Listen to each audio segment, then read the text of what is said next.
Hello hi friends नमस्कार आपण मानकु स्वागत करछि हमर आ गोटे नुआ रेसिपी को आसंतु देखिबा।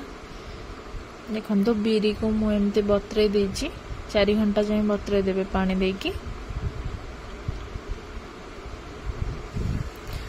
बतरे सरला 4 घंटा हे गला परे ताको बाहर करिवे ग्राइंडिंग करिया पय सेथिरे किछि अदा आ कंचा लंका देकी मु ग्राइंडिंग करछि। अदा को ग्रेट करके पकेछि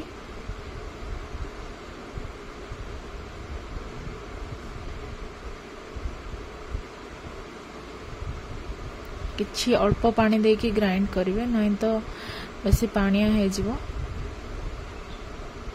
देखंतु बटा हे गला परे ताको भल से फेंटी देबे आगो 10 मिनिट पर्यंत भल से हाथ रे फेंटीवे। फेंटी सारला परे किछि सुजी ऐड करिवे। सुजी ऐड करके पुणी 10 मिनिट 15 मिनिट पर्यंत पूरा भल से आउ थे पुणी फेंटीवे। एमती ही मो हाथ रे जेमती फेंटुची एमती भल से फेंटीवे।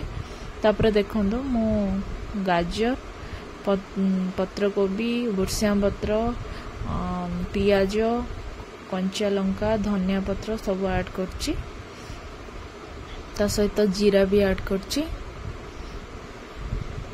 आपण चाहिले बुट जाई को भी भिजे के ऐड करि परिवे। घरे पसंद नहीं काहा को तो मु बुट जाई ऐड करनी।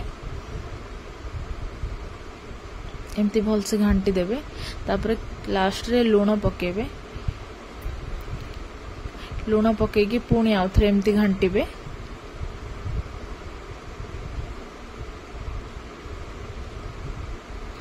भल से घांटिया पूर्वरु तेल गरम कर देथिबे।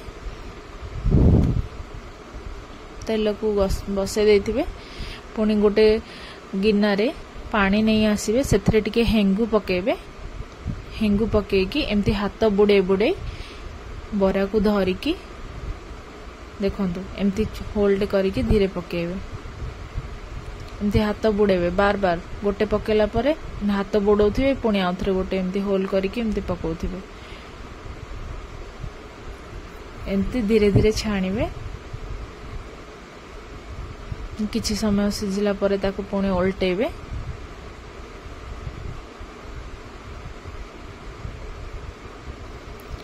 सुनंदु आपण माने सुजीटा ऐड कर साला परे ताको गोटे 10 मिनिट छाड़ी देबे तापरे छाणीबे।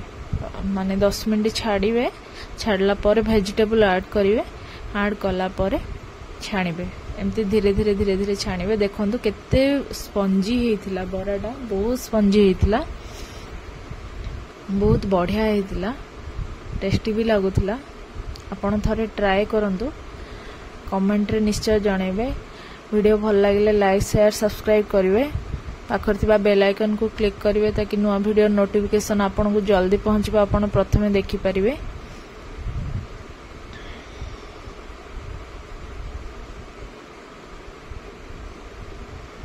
देखंतु आपण देखि जानि परथि बराडा केतनती फुल्लुची देखंतु। वीडियो भल लागिले लाइक शेयर सब्सक्राइब करियो जम्मा भी भूलिबे नहीं। कमेंट रे निश्चय जणिबे केमती लागिला वीडियो।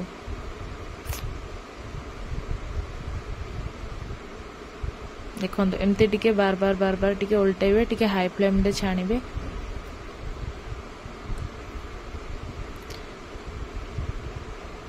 देखंतु